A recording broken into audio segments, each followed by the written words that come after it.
The Schwartz Center for Entrepreneurship is all about the technology for sure, right? But that's not the only type of entrepreneurship that's out there. We have a bunch of different programs to meet the needs of all entrepreneurs. Meredith Meyer-Grelly has started the Family Business Center. 75% of the businesses in the United States are still family owned, and that's a very, very important part of entrepreneurship. Jim Jen, who could not be with us today because of a family matter, was going to judge. He runs the Corporate Startup Lab, where we help corporations actually reinvigorate their innovation mojo. Laurie Barkman, who's here with us, is one of the professors that teaches that class. We also have a thing called Entrepreneurship Through Acquisition, where we help talented graduate students identify businesses that have owners that are retiring and have no succession plan, right? So entrepreneurship comes in many different shapes and sizes. So we're here to help entrepreneurs in any of those pathways. Our next company is JP Robotics, and they help push a lot of big data through small pipes. Hi, everyone. I'm Tina, co-founder of JP Robotics. We work on intelligent pipe surveying for underground pipe infrastructure using robotics and AI. Underground infrastructure in the US is crumbling. Annually, there are hundreds of significant pipe leaks and explosions, causing injuries, fatalities, and property losses. Pipe owners are spending over $6 billion per year on post-incident damages and penalties. The root of these costly interventions, well, that's the reactive maintenance stance. Conventional inspection methods are not only cumbersome, but offer scant insight. And especially that's in the 90% of natural gas pipes that are under 8 inches in diameter. Entering our groundbreaking solution, the pipe probe, a maneuverable, high fidelity, and versatile pipe inspection tool. Capable of accessing pipes as narrow as 2 inches, it combines detailed mapping and sensing, precise location tracking, and comprehensive condition assessment. It not only elevates inspection efficiency, but transforms maintenance from reactive into proactive, ensuring the safety of critical infrastructure or greatly cutting costs. Originated from a research initiative sponsored by Department of Energy, ARPA-E, our technology marries advanced hardware and sophisticated software. With patent-pending multi-sensor fusion technology, Pipe Probe is capable of creating a 3D digital twin of the pipe interior with sub-millimeter accuracy. This facilitates our AI-powered pipe condition diagnostics for dams, leaks, corrosions, and more, which are compiled into insightful reports. We're also developing a revolutionary mobility platform capable of accessing the smallest pipes and the tightest turns. Introducing the world's first robot that's capable of accessing 4-inch pipes and with advanced sensing capability.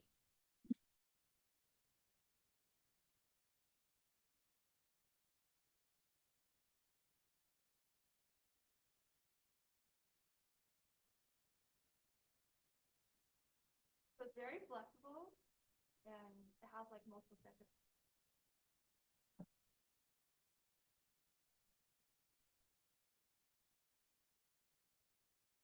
Our competitors are boroscopes and robotics-based solutions.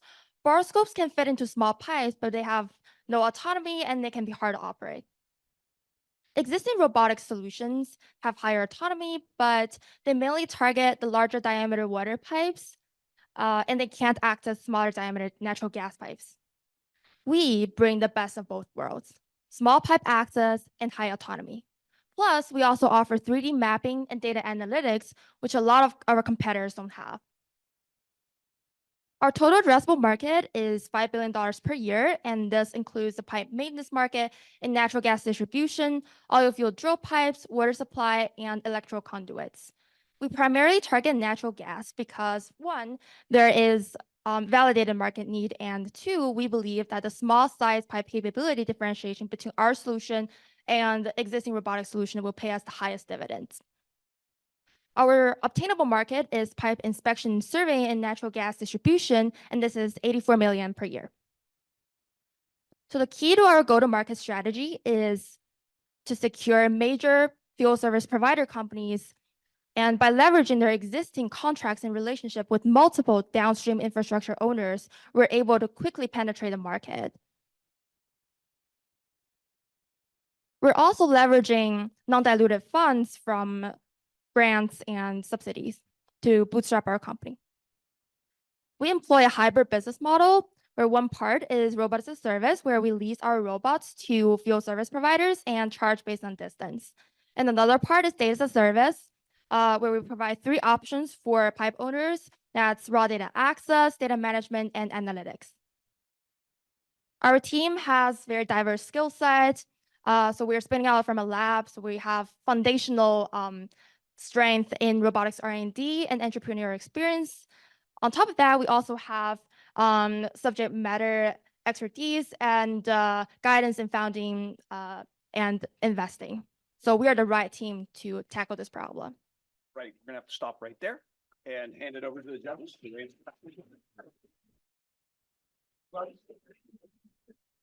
Can you please go back to the slide with the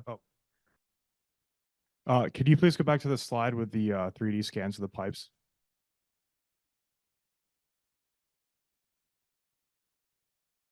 Forward one, please.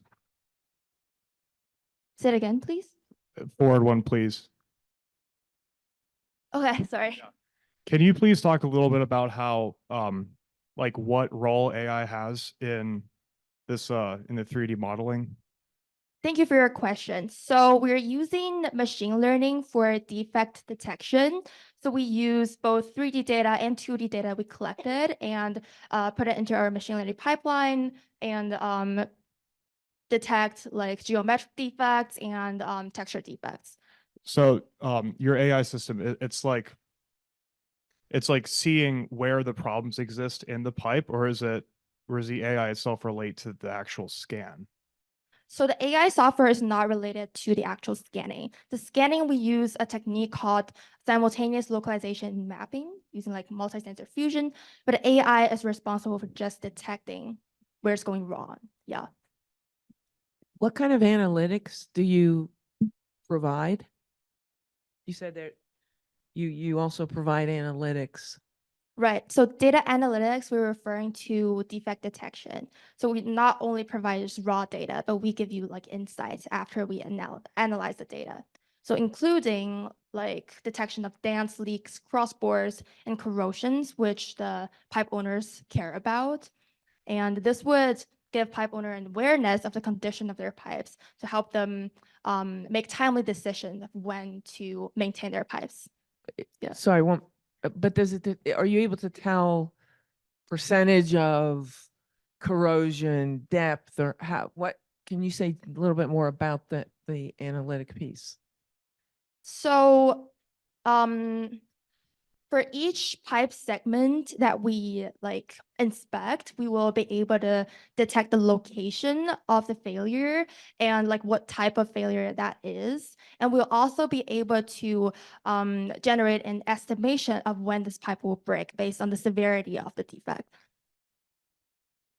Can you share when the customers would be most likely to use a bore scope today? In what context? Thank you. So according to our customer interview, we noticed that in smaller diameter pipes, for example, in natural gas distribution and in electrical conduits, customers currently use boroscope solutions. Yeah, because there's no existing solutions in robotic scope that can access such tiny pipes. Yeah. What is the intellectual property and the potential patent?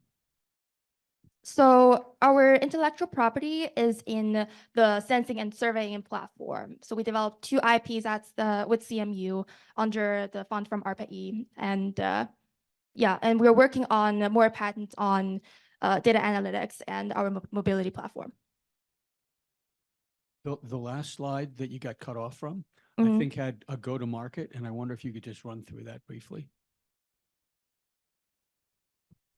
It had a chart. So the milestone. There you go. Yes, please. Right. So over the past 3 years developing IP with CMU, we've secured initial funding, we finished our prototype, and secured 10 early stage partnership with key stakeholders.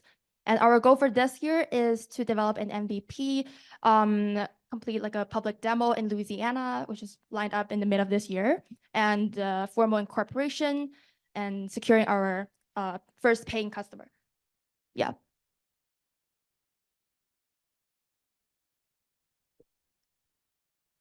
Like spinning off means to formally incorporate.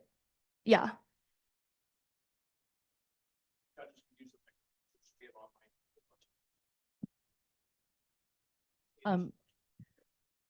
You mentioned natural gas as your initial target market. Are those the only types of pipes you're pursuing?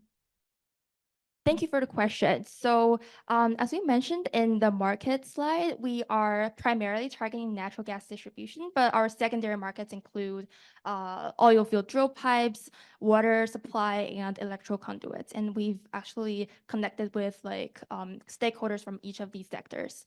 Yeah. How does your robot navigate adverse environments? Not going to be able to answer that question. Sorry, great question, but at the networking session, please come up and ask that question. Thank you.